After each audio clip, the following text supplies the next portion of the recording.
Okay, so hello everyone, this is Akshay here, currently working as SG2 at Mastercard, and today I'll be solving this question. That is the today's problem of the day, that is the generate permutations of an array, right?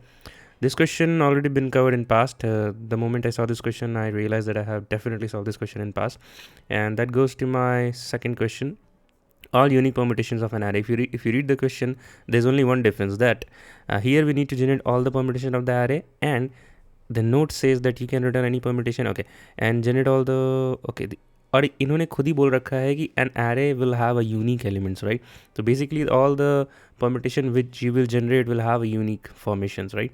यहाँ पे ऐसा नहीं था. All unique permutations यहाँ पे elements repeat होते थे, and we need to skip those duplicate permutation and we need to return the distinct permutations, right?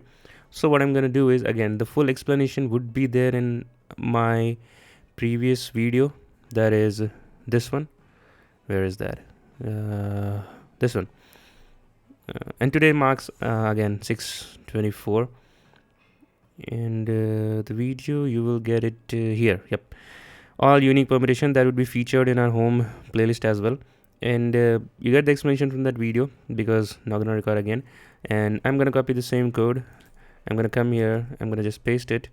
And once you understood this code, we just need to do some things like rename the functions. And since it already says that the permutations or the number of elements are already unique, so we need to skip the duplicacy check. That is this line. And that would be it for this one. And let's hit the submit button. Again, the time and speed would be discussed in my previous video. So keep learning, keep going, bye bye, and take care.